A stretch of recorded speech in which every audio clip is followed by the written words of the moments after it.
Thank you so much, Ralph. It is truly a humbling honor to be here today. But let's get this energy up. Are we ready in 136 days to fire Joe Biden and save America?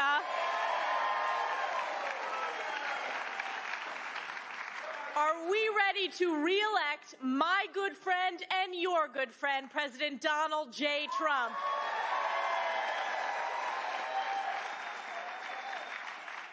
Yes, we are. Again, it is truly an honor to be here today, and I want to first by saying thank you. Thank you to each and every one of you for your grassroots effort every day, from all you do across the country at the local, regional, state, and national level.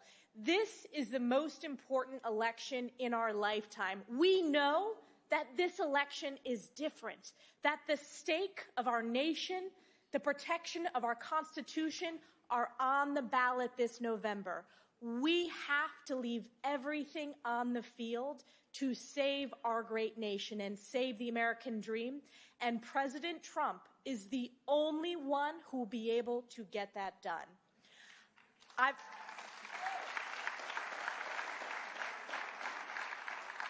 I also want to thank Ralph for his extraordinary leadership. He has been a leader in the conservative movement from a very young age. He is a wonderful friend, as is his family, to mine. I've gotten to know him on the campaign trail, particularly as we've worked to support President Trump and Republicans up and down the ballot. So to earn this award and be presented by Ralph, such an esteemed conservative leader, it's truly a humbling honor for me. Let's talk about what's at stake this election cycle. We have seen under Joe Biden crisis after crisis. Let's start with the historic Biden border catastrophe. This is the most wide-open, catastrophic border crisis in our nation's history. And let me tell you, it's not just our southern border. I know we have so many southern border states who are here represented today, but it is our border across the country and our northern border. I was just up in my district in upstate New York, meeting with Border Patrol, and we've seen more illegals crossing than ever before, including individuals on the terrorist watch list. And the American people are smart. They know that the millions of illegals that have poured into our country are because of Joe Biden's unconstitutional, illegal executive actions, wiping away President Trump's most effective border security policies in our nation's history. That's why when President Trump says he will secure the border, build the wall, end catch and release, restore remain in Mexico policy, we know what the most secure border is in our nation's history, and it's President Trump's border security policies. Those are on the ballot this November. And it's not just border states, as I mentioned, whether you're northern border states or southern border states, every district, every state is a border state and border district. Every community is a border district. The leading cause of death for young Americans is fentanyl poisoning, which is flowing in across our borders because of this border catastrophe. We are going to run and we are going to win on securing the border. On top of the border crisis, we also have the Bidenflation crisis, the highest rate of inflation in my lifetime. If you talk to hardworking Americans, which I do every day, I was just in my district visiting small businesses, visiting with members of the workforce, visiting with hardworking families. This inflation is crushing hardworking families. Going to the grocery store every week, the price of eggs, I'm a new mom, the price of diapers, the price of baby formula, the price of food, bacon, meat, it goes up, and it's a direct result of Joe Biden's failed Biden economics policies, which have hurt catastrophically families, small businesses, manufacturers, and farms. Compare that with the America First economic boom that we saw under President Trump. We are going to restore American greatness. We are going to restore the great America First economy, and we will get that done. House Republicans working with President Trump to fight back and crush this inflation that has been hurting so many families.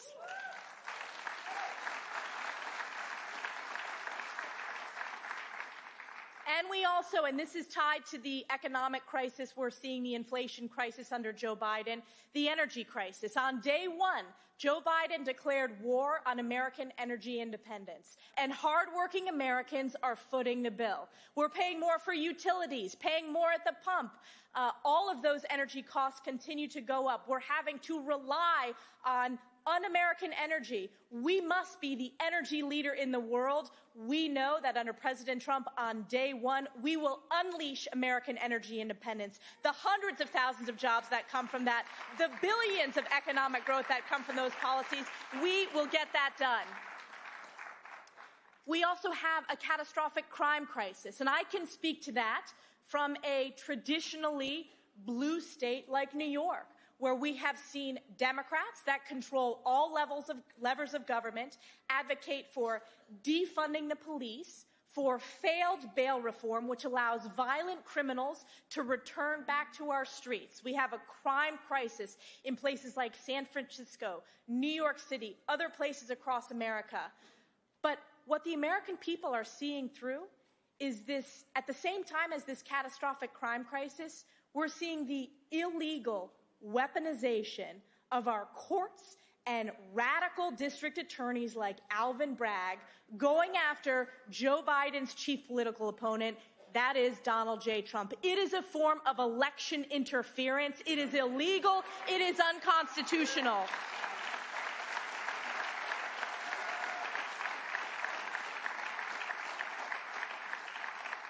We must do everything we can as the American people to make sure that we restore equal justice under the law, that we stand up against this radicalization, this corruption of our courts. I've been proud as a member of the New York delegation and just a proud New Yorker to file ethics complaints against Alvin Bragg, the corrupt process, the jury selection process.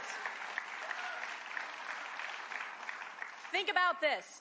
It is so corrupt that in the jury selection process, the jurors were asked, do you follow any social media accounts of President Donald J. Trump? If any of them said yes, they were not allowed to serve on the jury.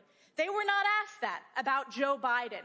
They jury shopped, and then they illegally judge shopped. The fact that this is a judge that donated to Joe Biden, it is corrupt to the core.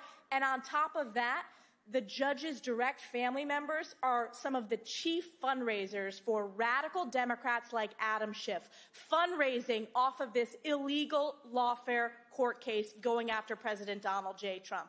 We must save our country at the ballot box this November. It will be the American people that save the Constitution and save this country and fight back.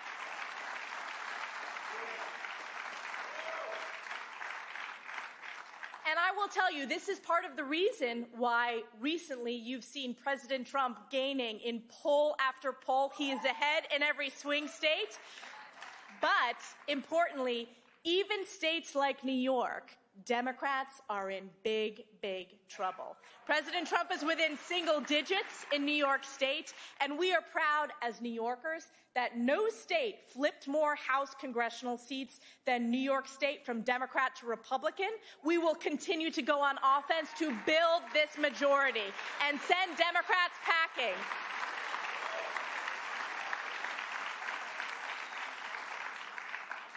On top of the Biden border crisis, the inflation crisis, the energy crisis, the crime crisis, we've also seen Joe Biden's weakness as commander-in-chief on the global stage. We saw the catastrophic withdrawal from Afghanistan, an absolute black mark on America, the way the rest of the world views America.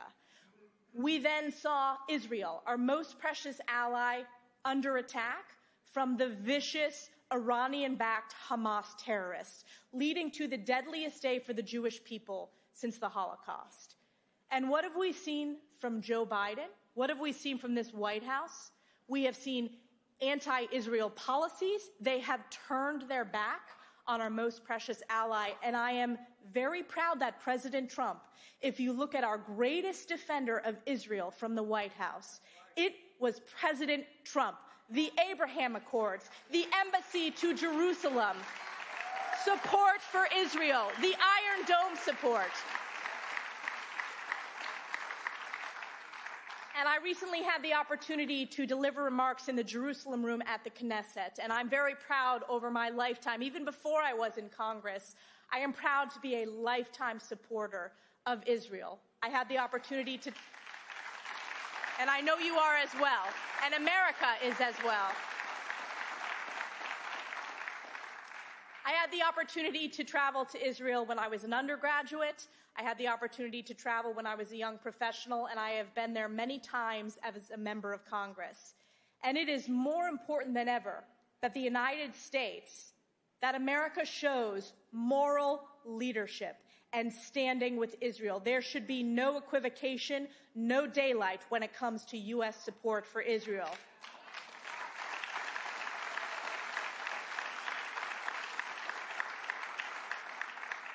And unfortunately, in the aftermath of that bloodiest day since the Holocaust, we saw our quote-unquote most elite universities fail. It was not just moral equivocation, it was moral bankruptcy that we saw on full display.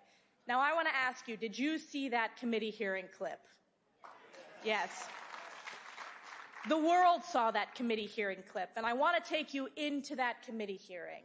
I was deeply concerned with the rise of antisemitism, particularly after the October 7th Hamas attack against Israel. I graduated from Harvard myself. I'm the first member of my immediate family to have that opportunity to graduate from college. But what I'm most proud of is I graduated and stayed a conservative, which is a big achievement.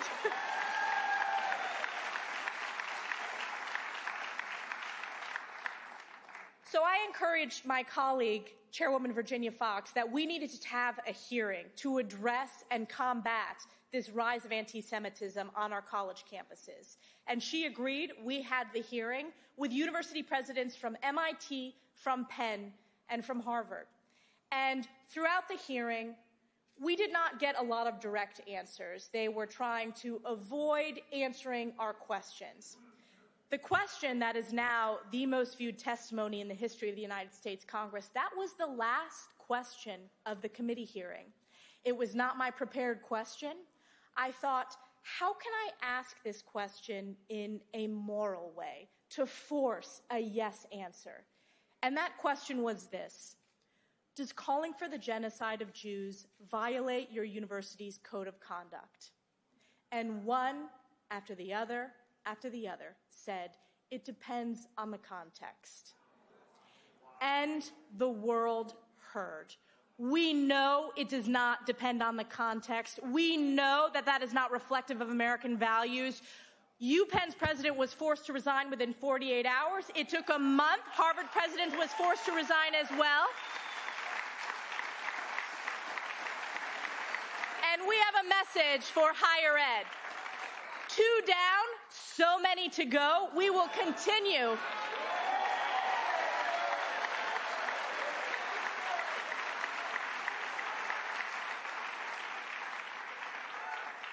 We will continue to stand up for what's right. We will continue to hold these universities accountable. Each of those higher ed institutions relies on nearly $1 billion of U.S. taxpayer funds every year. If there is any support for anti-Semitism, if these schools refuse and fail to protect Jewish students, we will defund them. We will stand up for U.S. taxpayer dollars, and we will hold them accountable.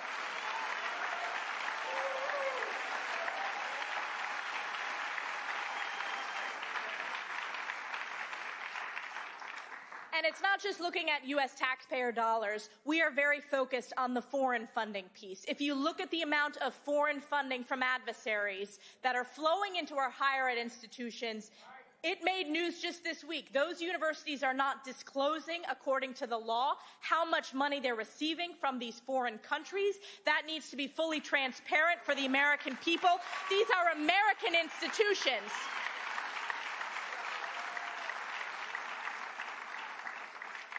So those 3 universities, MIT, Penn, and Harvard. We have since had the Columbia University president who failed in that testimony. Her presidency is untenable as she chose to negotiate with the pro-Hamas encampment, as they refused to enforce the rules, as they failed to protect Jewish students. We will continue to using our subpoena power to bringing them under oath in front of these committees until we root out this rot of anti-Semitism to its core.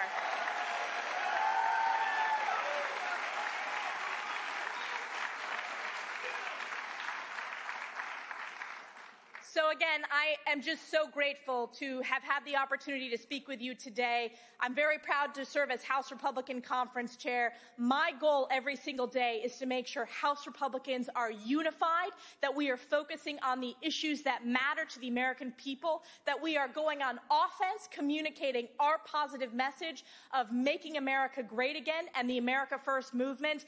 And we are crisscrossing this country to not only flip the Senate, but to gain seats in the House, and most importantly, to elect President Donald J. Trump.